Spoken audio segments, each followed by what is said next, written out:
Please welcome to Tampa our main speaker, Chef Jeff Henderson.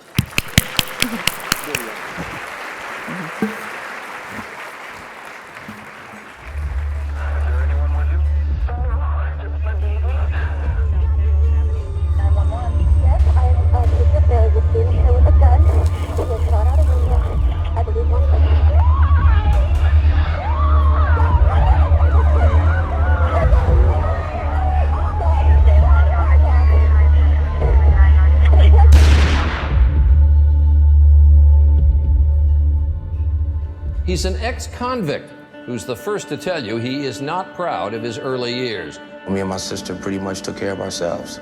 I grew up in a neighborhood just like this one here. A lot of poverty, abandoned homes, people sleeping in cars, dealers hanging out on the corners. Arrested for theft at 15 years old. It wasn't long before Jeff says he started selling marijuana and crack cocaine. I was making up to $35,000 a week, and I'm sure at least $4, $5, $6 million went through my hands. But Jeff's high-rolling lifestyle came to an end. Federal agents raided his home and arrested him. He was convicted for drug trafficking and conspiracy. When I first went to prison, I pretty much felt that I was done. I was finished.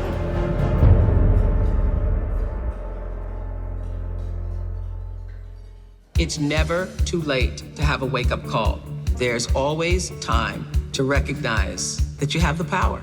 I began to accept responsibility for my past. And when I went to prison and I was experimenting with food and putting out great pastries and entrees and stuff, people were like, wow, Jeff in the kitchen today.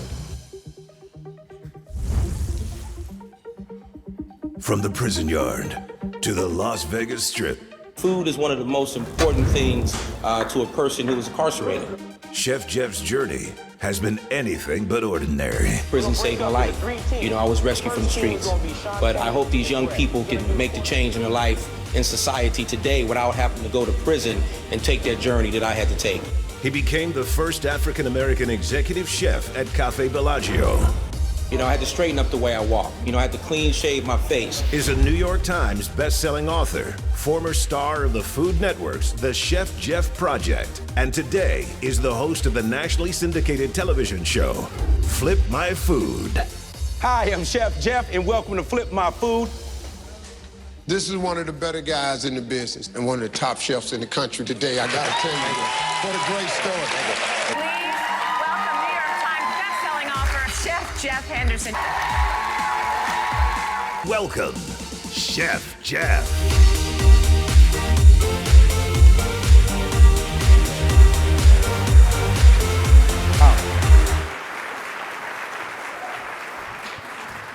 Great afternoon, everybody. Come on, now they told me you guys are exciting in Tampa. Great afternoon. Yes. First of all, I want to say that I'm extremely blessed and honored to be on your stage here in this extraordinary city at an extraordinary time. And I say I'm blessed and I'm honored because I'm grateful. I'm grateful that I survived the war on drugs in the 1980s when crack cocaine and methamphetamine plagued communities all across this country from coast to coast, up north and down south. I'm grateful for the men in prison who helped turn my life around and allowed me to become the man I am today. At any time during my talk, if there's anyone in this room that have been directly impacted by drugs, I want to apologize for the role that I played in my generation in drugs being put on the streets in this country. I am a co-architect and a co-conspirator of mass incarceration indirectly. Like many of our young people who grow up under adverse childhood experiences, who grow up in inner city communities where family, middle-class values aren't honored. When a young person is put in a situation that he has to help put food on the table, and many times by any means necessary, I speak for them today. I speak for the 700,000 men and women and juveniles who come out of the correctional system every single year. I represent workforce development. I represent the alternative labor force in this country. And so today, as I take you through my story and my journey, I want to talk about the power of potential that comes out of the penal system all over this country. The title of my talk is normally, If You Can See It, You Can Be It. And it's the title of my fourth book, which is a self-improvement book that I wrote some years ago. But I kind of tweaked it because I want you to know that if they can see it, the young people who we have in this room, who is a byproduct of inner city America, is a byproduct of this community, we have to paint the picture of the American dream. We have to give these folks access to the people who make the decisions, the hiring managers, the C-suite folks who make decisions on who gets in and who doesn't get in. It's important for everyone in this room, especially individuals who are in a position to hire and change the trajectory of somebody's life, is to become cultural and emotional connected to the workforce, especially this workforce that we're having no choice but to start to take a second look at. As a youngster growing up, South Central Los Angeles and Southeast San Diego, I grew up under adverse childhood experiences. Many people who wind up in the prison system have grown up under those experiences. And what does adverse childhood experiences mean? It means abnormal lifestyle, abnormal experiences and exposures that is different from middle-class upbringing. When you grow up in the middle class, what happens in those houses on the hill with the white picket fence is many of those children grow up in a family where those kids were valued, where mother and father that are married, who are educated, who are successful, who value having dinner with the whole family at 5 o'clock in the evening, who've had experiences with white tablecloth luncheons and power breakfasts, and have traveled the world and have been exposed, that allow the middle class children to see the world different from people like I used to be and some of the young folks in this room. And we ask ourselves, why do we have a community of killers, a community of unemployment, a community of violence, a community where fathers aren't responsible for the children that they bring in this world? Well, there's a reason for that. No one is born a criminal. No one is born understanding what poverty or middle class means. You see, in middle class America, a man and a woman traditionally meets in college, maybe be a high school sweetheart, maybe worked in the workforce, they date. Bob asks Jane to marry him. They buy the house, maybe a swimming pool, washing machine and dryer in the home, on a quiet street with beautiful trees, where they take these kids, their families, on vacations. When wifey says, I'm pregnant, mom and dad begin to design the children's room, whether it's a boy or girl. They paint the room, they have a baby shower, they get a bassinet. I'm like, whoever had a bassinet. They go to Lamaze class. Father talks to that baby, that middle class baby in the womb of the mother. The vibes, energy from that middle class mother who planned this child speaks to that child. When that middle class child is born into an environment of love, exposure, happiness in most cases. When you look at the population that comes from poor black and brown and white communities under adverse childhood experiences, we never saw marriage work. We never saw marriage work. We didn't see family unity work. Many of us grew up watching different men come out of our mother's bedroom. Many of us saw examples of mothers and the impact that the mother has on the young girls who grow up and see their mother being promiscuous to put food on the table. We grew up in a time in a community where welfare was a blessing. And sometimes having more children in impoverished communities means a bigger paycheck. So imagine a child being born into this world as an economic tool to keep food on the table. Imagine a young child growing up never knowing who the father is. Imagine that, not knowing who your daddy is. Imagine calling Mr. Jones or thinking Mr. Jones is your father. In reality, he's the sugar daddy. Imagine growing up and never in your life saying good morning, mommy, or good morning, daddy.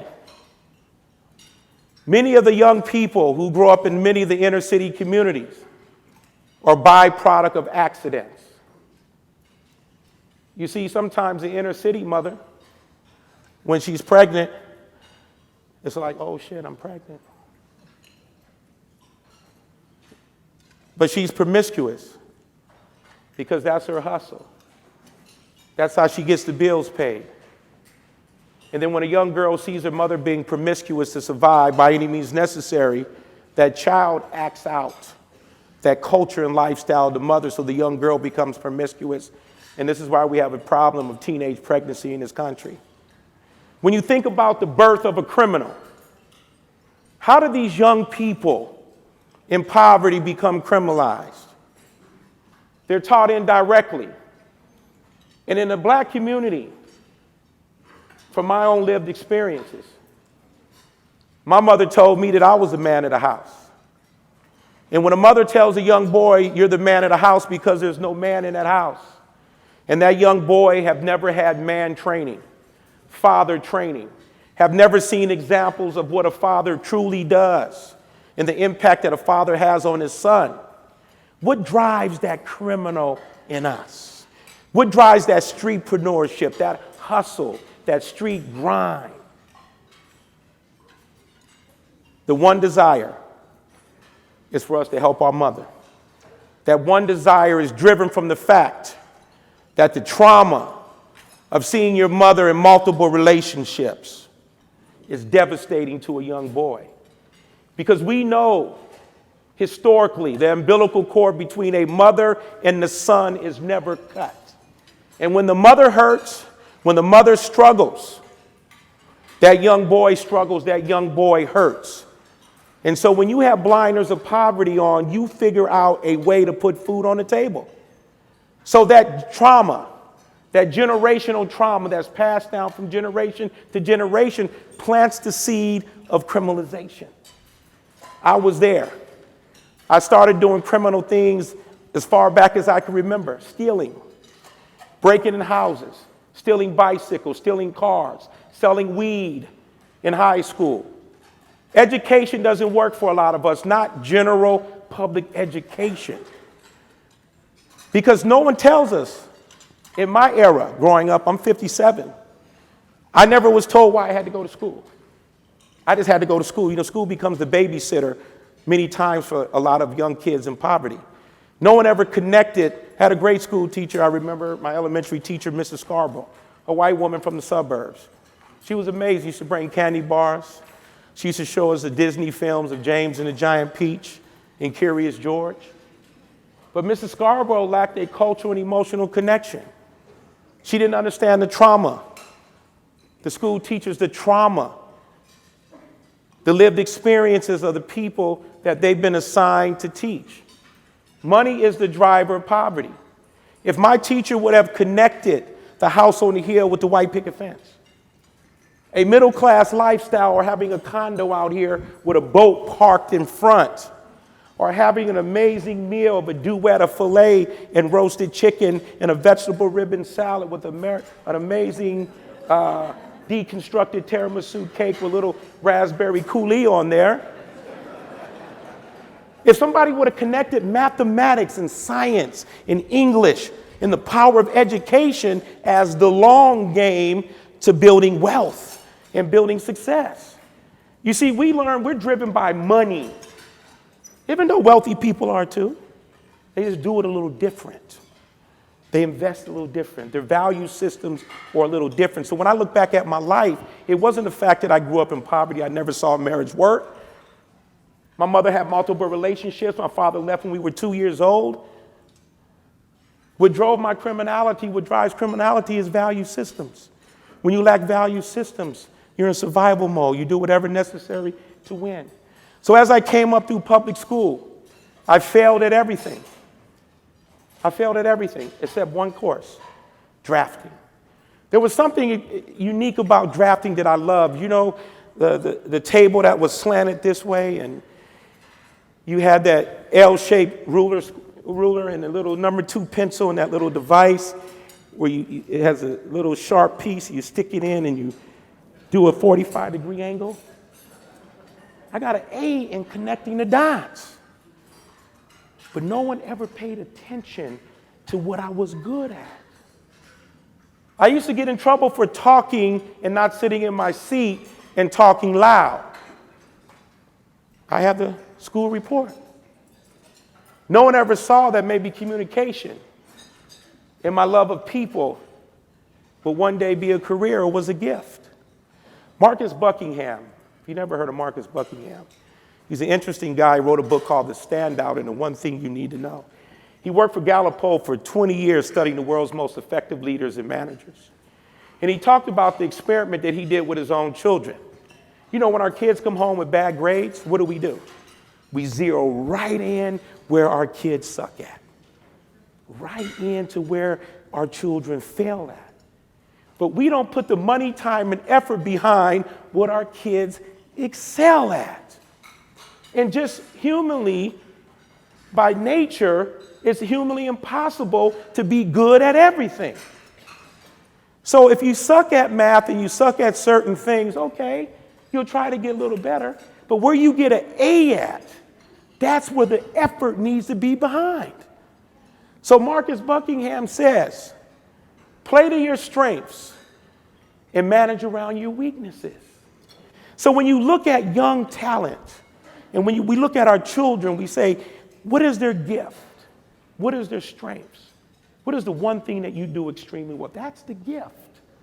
This is what separates the have from the have-nots. The folks who live in these beautiful homes here in the water, who live in upper middle class America, figured out what their gift is. And intelligent, smart people play to their strengths, and they put people around them where they're weak. And so when you look at these young people, when I look at my children, I zero on what they do well. And that's what I finance. 3 kids in college. I will never invest in my children's education unless they were gifted in what they were going to school to study. And that's what we had to focus on. So no one ever paid attention to my A in drafting. I got whipped. I got beat. I got put on punishment because I failed in so many different classes. And when you come from a family or a mother or father who was uneducated, who can't give you the necessary tools to win, you get frustrated. And then when you get frustrated, that's another angle that drives that criminality that ultimately leads sometimes to incarceration and the violence that we have in so many of our young people across this country. Next slide, please. So as a teenager coming up during the crack cocaine pandemic of the 1980s, a part of my life that I'm not proud of, I became a millionaire crack cocaine dealer in the mid-1980s. Never used drugs in my life, never drank, smoked, never been violent, never carried guns. My communication skills, my love of people, my adventurous personality was the biggest drivers to me becoming successful in this illegal business. When I was on the streets, I understood the power of diversity and inclusion, but with a whole nother perspective. Not being a gang member, I knew that if I wanted to build a certain level of wealth and corner the lion's share of the cocaine business in my community, I had to build relationships and include people from different fragments of the community. I had to learn how to market. Had to learn how to do public relations. I had to learn how to manage people. I was doing all of this on the streets. Never had a fight one time. Building a small empire in Southeast San Diego. Now, I never knew those words in my life until I was in prison. When I met Ivan Boesky, the co-defendant of Michael Milken. When I met Wall Street multimillionaires who were in federal prison on fraud and embezzlement cases, who taught mathematics classes, who taught public relations, who ran a Toastmasters, who ran business classes in a federal system. I get indicted in 1988. When I got indicted by the feds in 1988, next slide, it was during a period of my life that I was in a mindset to get out of the drug business and go legit. But it was too late. I was driving home one night up in Dictionary Hills over Sweetwater Lake, where I had built a custom 3-story home. And I was cruising home about 2:30 in the morning, and I turned left on my street, and I was cruising up to my house. I was in my little undercover car. In the hood, we call those buckets. Those are cars when you creep and sneak around, you don't want nobody to know who you are, right? It was a white Chevy Celebrity, 84 Chevy Celebrity. And as I cruised up the hill, I looked to the left and to the right side of the street. It was, in the middle of the morning. And I came up and I noticed some cars that I thought my neighbors went car shopping that day. It was like Crown Victorias and 4-door Lincolns and, and white vans and all of this stuff. And I'm like, this can't be the police. And I just kept going up. And then that little voice, when you get in trouble, you think about doing something you're not supposed to, that little voice talks to you. And as I pulled up, I kept my foot on the accelerator, and then I cruised up and I hit the brakes, and I said, this is the feds. And I went to take off, and federal agents came everywhere around me with 9mm guns. That little voice said to me, looking down the barrel of a 9mm by the DEA, Narcotics Task Force, said, don't do it, because I was going to punch it.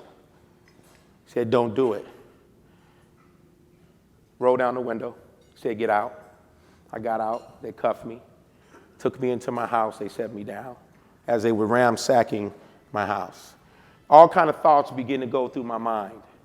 And for the first time in that van ride down to the federal detention center, I felt a sense of difference, that it was finally over. Because I knew that I would get caught one day.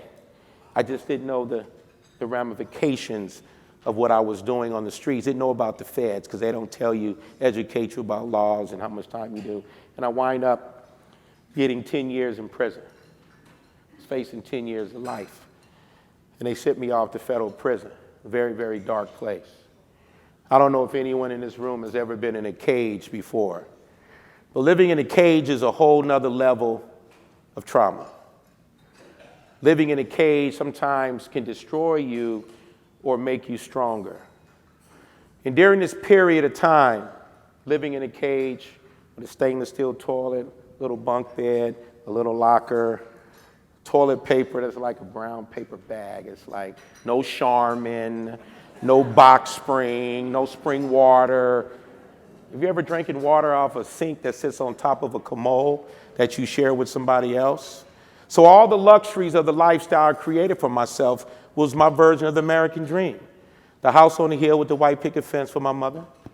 I wanted that Maytag washing machine and dryer. You got any folks in here are my age, so you remember the commercials from Sears and Roebuck. I wanted the double-door refrigerator with the first ice machine ever for my mother. I wanted simple things. I wanted a fruit bowl in the middle of the table. Imagine never having a choice for fruit. Imagine waking up in the morning and not having anything to eat in the refrigerator. When you open it, you know there's no food there. but you still looking. You ever find yourself going to the refrigerator, you know nothing's in there, and it echoes. The trauma began to start coming forward, and I began to analyze everything. And then one day, a gentleman gave me a book called Black Men, Obsolete, Single, Dangerous. And it was about black men in this country. And for the first time in my life, I saw black men that looked like many of the black men in this room, who were successful, who were educated, who were global thinkers, who ran companies, who managed people, who understood diversity and inclusion, who had got access to the American dream.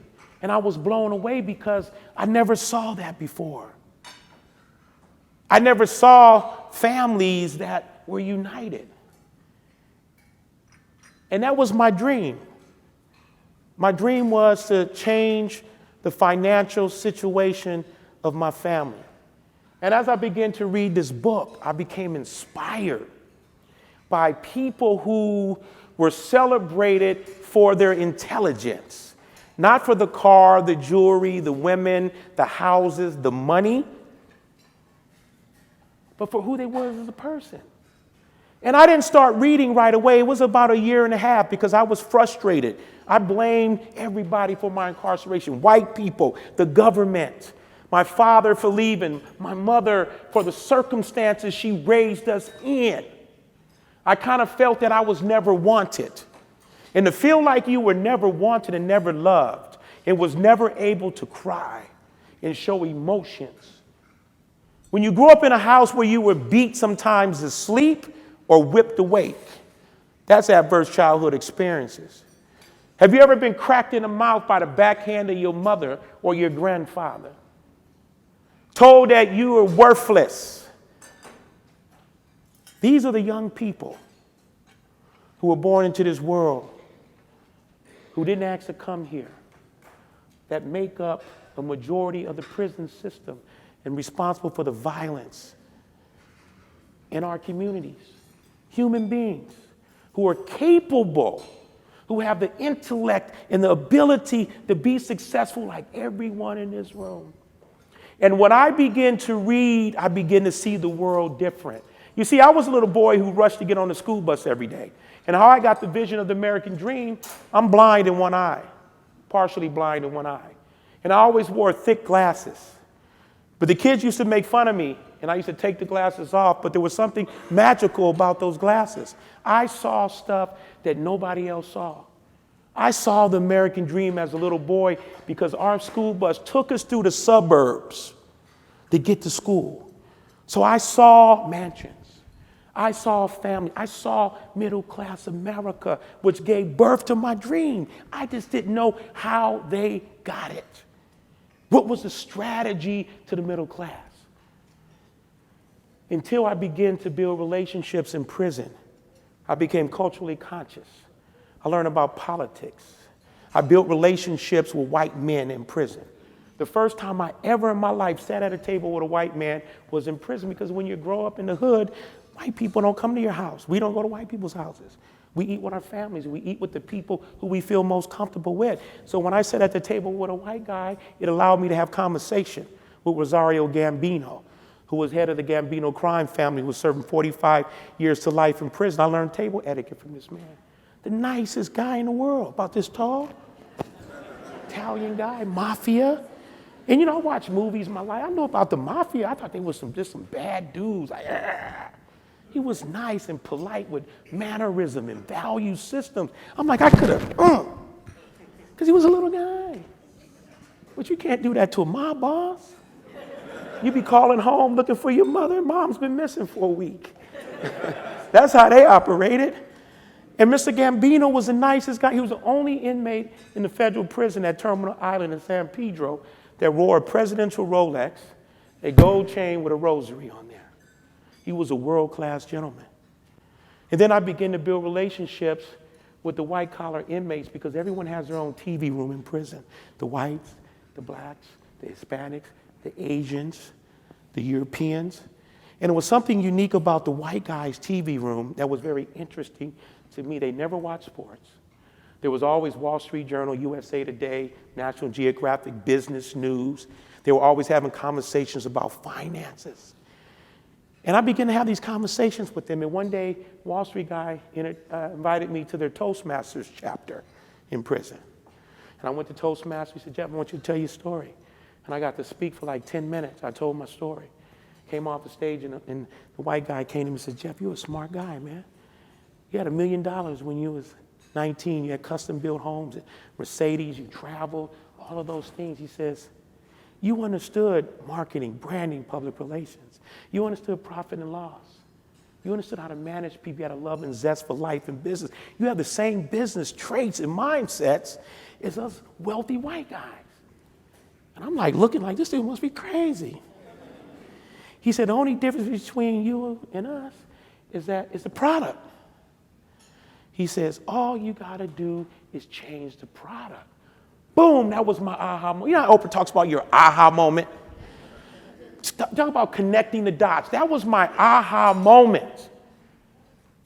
My aha moment is when he connected the dots, which is at the core of anybody's successes. When we figure out business or figure out our blueprint in life, it's because of an aha moment, being at the right place at the right time, and figuring out what your gift is, especially you young people in the room. Your gift is the one thing that you do extremely well at a very high level is the gift. That's what separates successful people from non-successful people. So when an aha moment came to me, the blinders came off. I said, aha, man, I know how they got those houses. I know how they got the yachts out there now. So all I got to do is get out of here and get access. So I got a job working with the Wall Street guys on a Cadillac crew sweep of cigarette butts. Got fired from the job, sent me to solitary confinement for 2 weeks. Solitary confinement, I came out of there smarter than I was when I went in, because I had stacks of books and magazines. I read every day, all day, feeding this mind. Came out of the hole, and they put me in the kitchen on pot and pan detail. Now I'm working in the kitchen. I realize the guys working in the kitchen get to eat better than the rest of the inmates. I'm like, hell, this is a place to be. Extra chicken and cinnamon rolls and all that good stuff. And, you know, then I started helping the cooks and got real good at it. Next thing you know, I got a promotion to the head inmate cook. Well, my mentor, Mr. Womack, went home. So now I'm in the prison kitchen. I said, aha, how do I get closer to the Wall Street boys? I need to have something that they need. So I started an underground catering business in prison. I became a prisonpreneur. So I had access to all the scrap chicken, hard-boiled eggs, red onions, mayonnaise, mustard, sugar. All of that became a barter system for trading in prison. So I started smuggling all the goods out of the kitchen in my socks, my underwear. And, you know, when I first went to prison, you know, I never did time before, so and God hope nobody ever has to do time. And so when I went to prison, I used to wear tighty whities. You guys know what tighty whities are? You know, Fruit of the Loom, white underwear, right? And so when they brought me down from my house and they strip searched me, I was there with about 15 dudes, right? I knew a couple of them because they was on some other indictments. And they said, hey, Jeff. I said, hey, man, what's up? He said, man, you can't be wearing tighty whities in here. I'm like, only underwear I ever wear. I didn't know about boxers and those fancy underwear these boys wear today. I think they wear them a little too tight, but I mean, you know. So I got rid of the tighty whities. And they call them other names too. Come get me. You know, all that. I had to learn how to do, you have to learn how to do time, right? So I was being schooled. And then so I got rid of the tighty whities and went to the laundry and I got boxer shorts, big ones. You know, and the men in my family, we don't have no behind, so I made sure they was loose. We didn't see no curves on Chef Jeff, right? And then when I got to the kitchen, I had a challenge smuggling out of the kitchen in the boxers. Stuff the boxers, they fall down, right? So I went back to the laundry and got a couple pairs of tighty whities that I wore under the boxers with double extra large prison pants with elastic here so they could be a little bulky. So when I walk out, you know, I got food all stuffed here in my socks. And sometimes that chicken was hot too. debone that chicken. And then I started selling it to the Wall Street guys because they were very elite. These dudes was bougie, man. They thought their stuff didn't sink. Let me tell you, they were uppity, the way they ate, and the way they sat, the way they walked, how they talked, their language, everything. So I started hooking up these top ramen noodle dishes and prison nachos. And so I used to take nacho cheese Dorito chips, the spicy jalapeno ones, and crush them in a sock, right? Until I got Dorito dust. And that was like the cheese flavor I would use when the commissary was out of squeezed cheese. And sometimes I would crunch them less because it would be textured like a prison crouton. And I would hook these dishes up, and they paid top dollar for my dishes, and that allowed me access, because we know access is everything. Without access, I don't care how smart you are, how gifted you are, how good you are. If you don't have access to the right people, you're not going to get there. And so I became friends with them, and as I went on, I read an article, USA Today came out about the top black chefs in the country. Robert Gatsby, Patrick Clark, who worked for Thomas Keller, Joe Robuchon, Alan DeCoste. And people started saying, Jeff, your food is good. You got to think about being a chef. Never thought about being a chef. Read the article. Next slide. Got released from prison in 1996. And that was my big breakthrough. I had decriminalized in the darkest place on earth, shifted my whole mindset, had a vision to becoming a chef. But I had challenges coming out of prison. You know, coming out of prison, next slide. Coming out of prison, my mugshot right there, I didn't smile. I knew that I had to diffuse the prison stigma. I was kind of buffed up from lifting weights, so I still kind of had that prison walk a little bit. Big guns, big chest, big shoulder, that whole prison street swag, right? So I know I couldn't walk into the Bellagio, the Ritz-Carltons of the world. I had to stop lifting weights.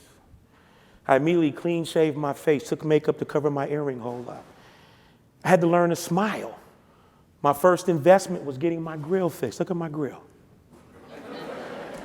I had a lot of money in my mouth. Successful men have nice grills.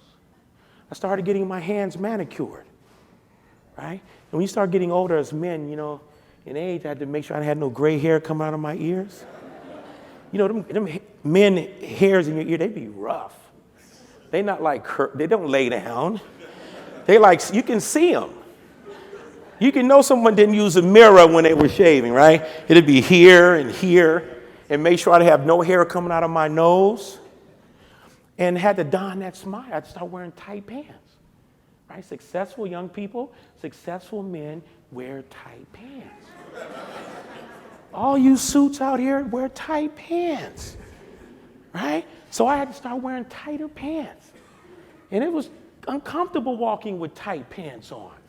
Then I had to straighten that walk up and get that corporate walk down, right? So it was like very difficult for me to have on tight pants, butt huggers, right? Murphy, everything going on, right? And so how I had to walk was my corporate walk. That was a challenge. But I knew that people coming out of prison, we had the code switch to some degree in order to get access and deflect the biases against people coming out of the system.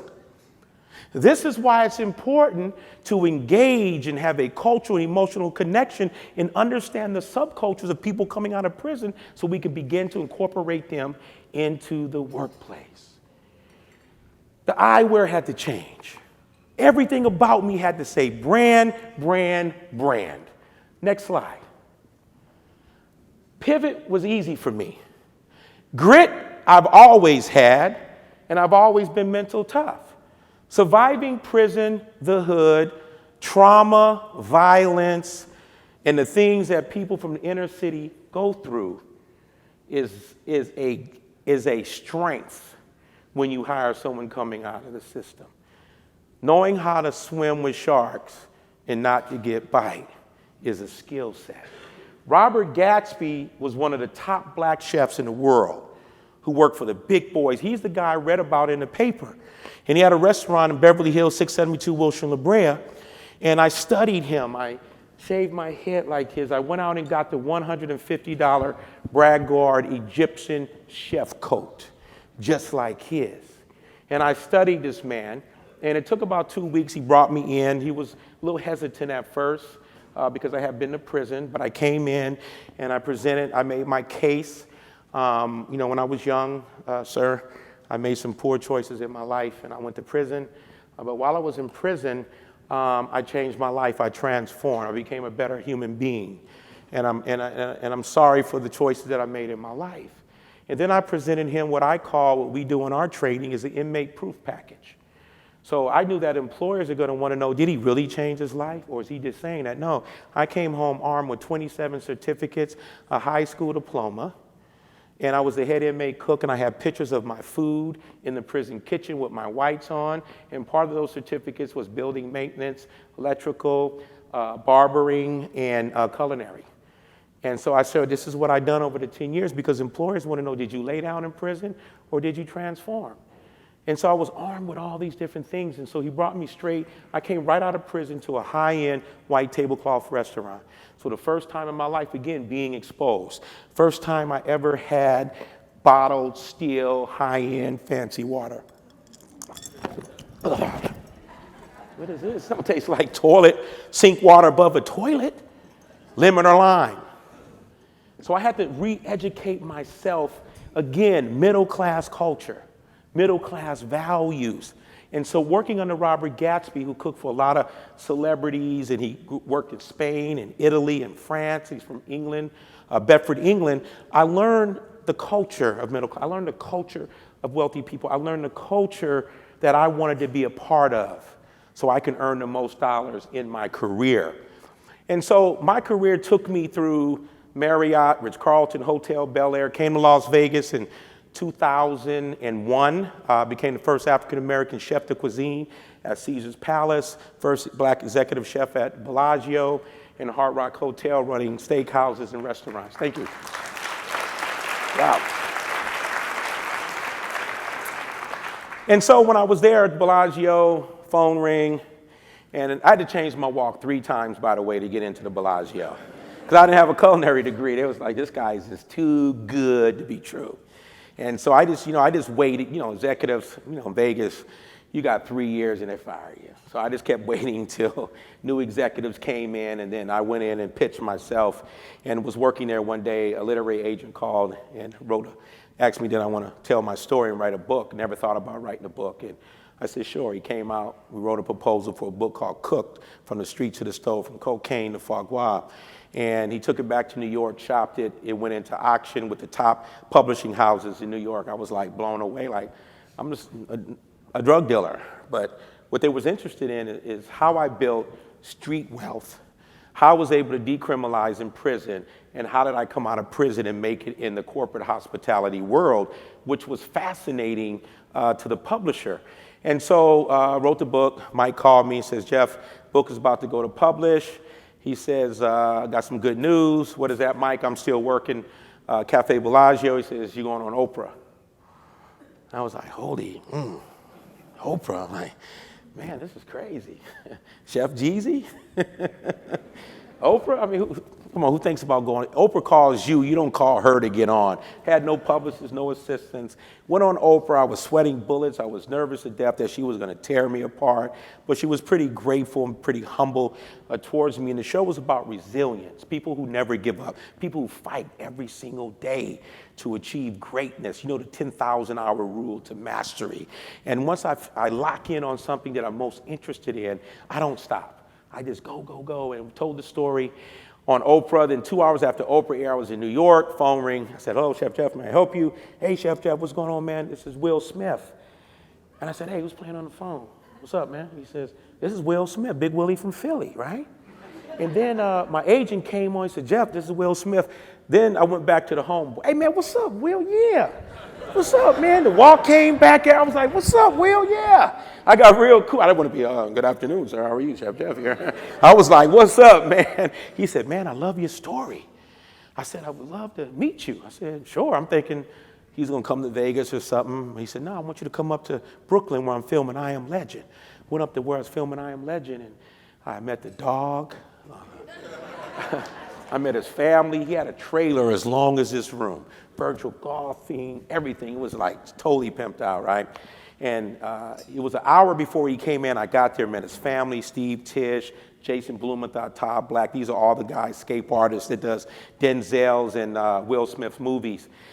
And I cased the place out. There's a skill set. I just looked at the whole trailer, right? And I saw my books in different places, so I knew that they were going to make a move on buying my life rights. So when he came in, I had to self-talk and say, "Don't get overexcited. You're going to lose leverage," right? So I said, "Hey, Will, how you doing, man? What's up?" Right? And then he said, "Man, we love your story. We want to turn it into a motion picture film." I said, "Okay, that sounds great." And then they wanted, I guess they probably thought I was going to be like, "Yes, a movie, Chef Jeff movie," right? But I stayed humble. So I had a conversation with my attorney, went back to Vegas, had the conversation, wound up selling the rights to Will on my life story. 2 weeks later, Food Network called, boom, I was on the Food Network. Public speaking came, and then my wife called me. Thank you. My wife called and says, "Honey, U.S. Airlines wants you to speak." And I said, "Okay." I'm thinking $1,000. Or 500. I mean, I wasn't a professional speaker or anything. And she called back screaming the phone. I thought something happened to the kids. "Honey, you're not going to believe this." I said, "What?" She said, "They're going to pay you $30,000 to tell your story for 30 minutes. I'm like, "Really?" Google public speaking. I said, "Shit, I'm in the wrong business."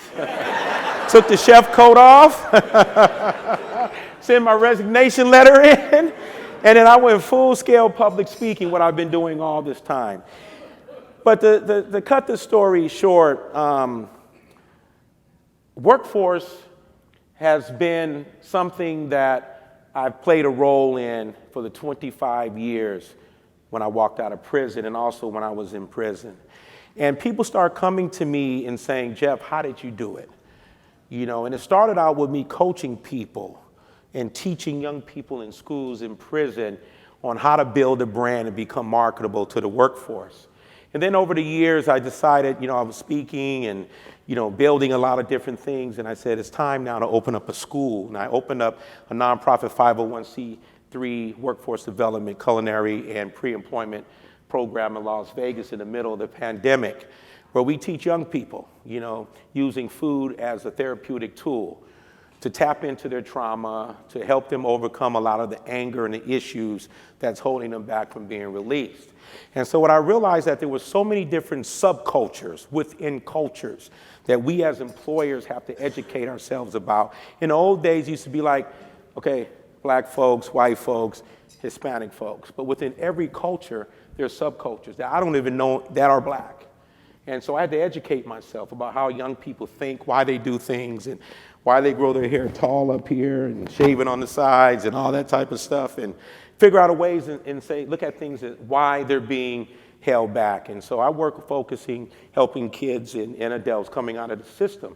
And so when you think about formerly incarcerated talent, right, you're thinking about people who have spent time in prison full of potential, right? So inside of every prison, there's construction, they lay concrete, they build buildings, they do plumbing, they do administrative work, they do culinary arts, painters, framers, roofers, they do everything but work on a security system.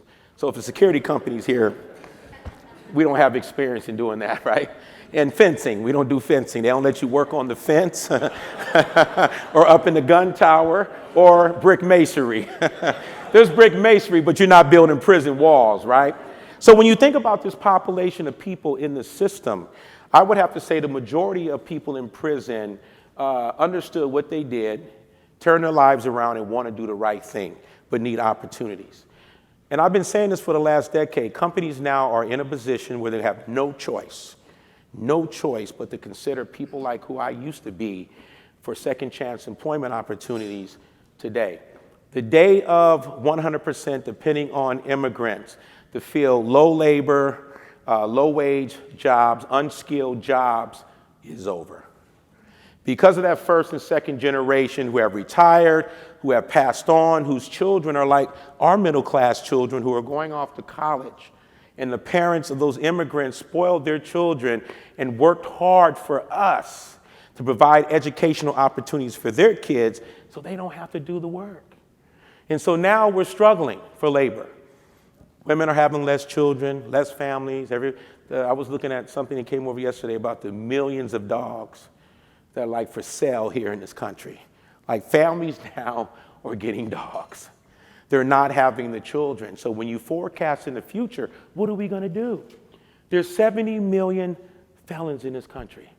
700,000 people are released from prison every single year. 700,000. Imagine if we focus on 10%, 70,000. Or let's say 20%, 140,000 of that talent coming out of prison to employ, who have the potential, who have the intellect, who have the grit, who has the mental toughness, who's able to pivot at any given moment, is untapped talent. So we can no longer turn our nose up and fear this group. Organizations and companies have to become comfortable and learn and understand the culture. Imagine if someone out here has a hospitality or a construction program, they can go inside the prison and set up a training. How much time we got, sir? We good? All right, good. They can go up inside a prison and set up a training program that can create a direct talent pipeline on the outside into their company. Smithfield Foods, out of Tar Heel, North Carolina, the largest pork provider in the world, has an employment office in the state prison. They're training them on the culture, the standard operational procedures of a slaughtering house, understanding the pigs, the cuts, and everything. So when they come out of prison, boom, they have a job. So we have to begin to say, how do we identify the right one, Chef Jeff? What do we do? Well, the inmate proof package. First thing I want to know is, what did you do while you was in prison? What proof do you have to show me that you've turned your life around?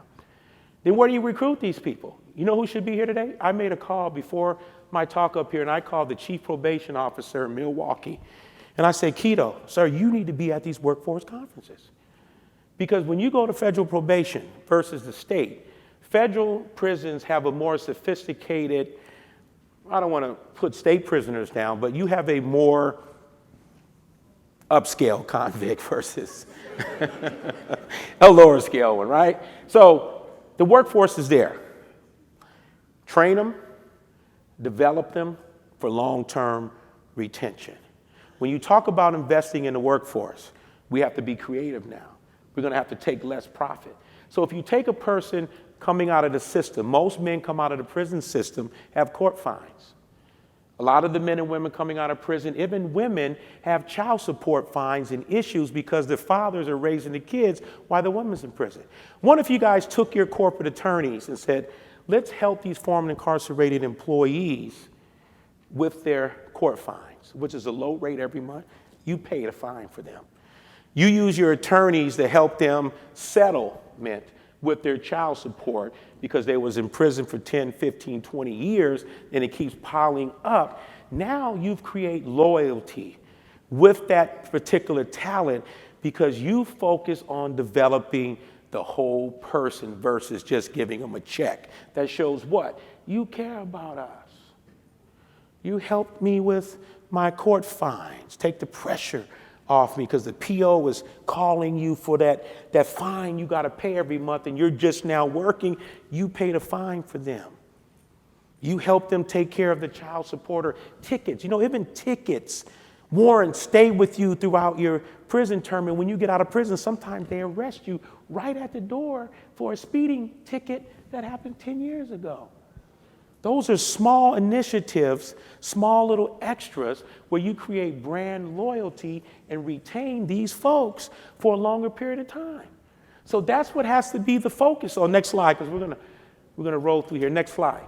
So looking at these people, when you think about community collaboration, this is the workforce board here in Las Vegas. You have Jaime Cruz. You guys know Jaime Cruz. You have the head of the California Labor Commission, the chief of probation, a senior vice president of Nevada Bank, and then you have Mary Beth. He is the, forget what she does, something to do with all the economics in the town.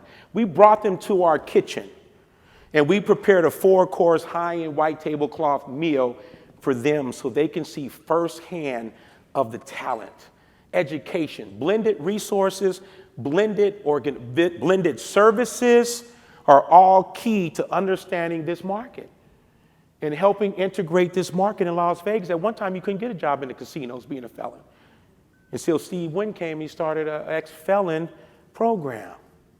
So if you're a big organization and you have multiple formerly incarcerated people, you hire a caseworker. So when that person has challenges in his trainings, they have somebody that can help them deal with some of the trauma and effects of being in prison may have caused them. Next slide. So it's called the Chef Jeff Project, and you see some of our kids here, all system impacted, doing duck fat diver scallops and with corn mac chew. We have foie gras seared with grilled brioche bread with a brown sugar minted pineapple on there. And so we use food as a therapeutic tool. So all formerly incarcerated youth can always get a free meal when they come to our kitchen. And then we use wraparound services. So where collaboration comes in, when you have these different agencies within the community, is that somebody does the mental health, somebody does the resume, somebody does the transportation, and things of that nature. So collaboration is key. One of the biggest things that I really like in our pre-employment training piece is middle-class experiences. And this is why it's important that the young people are here today. They're here today having a meal. It might be some of them's first time ever sitting at a table with a tablecloth, having a customized, amazing dessert, or ever even seen butterballs before. Experiences, exposure is the key to everything. My wife and I, we take kids on middle-class experience like to the Bellagio. But when we go into these middle-class experiences, most of my kids have broken into houses and stolen things before. Same with myself. So we have a certain insight, right? So we go in, we case the joint out, right? Security is like, what are all these people doing up in here? So I'm like, look at that guy sitting at the table. Look how he's sitting at the table. One hand in his lap, napkin. Look how he's walking. Look how they're communicating. Look at the type of coffee they're drinking, an espresso. Chef Jeff, what's an espresso? I go order espressos so they can taste it. I get bottled water, Pellegrino, lemon or lime. So they have to see the American dream. They have to understand what middle class values, what that brings you, which is very important is exposure. Because remember, they only live in the hood. So their experiences are like that. And even you folks in here, need some hood experiences. Need to go into the prison and hold a round table discussion with people in prison, the potential labor force. Last slide here. So that's my story in a nutshell, and what workforce development means to me and the opportunities that we have right now to fix our labor issues in this country. Is everybody worthy of a job coming out of prison? No. Is it people that haven't changed their lives? Absolutely. But the majority of the folks in the system are willing and ready to work right here and right now. We have to be bold leaders, and we have to dig in deep and say, how do we develop these people for our industry? God bless everybody. Thank you so much for having me. Thank you.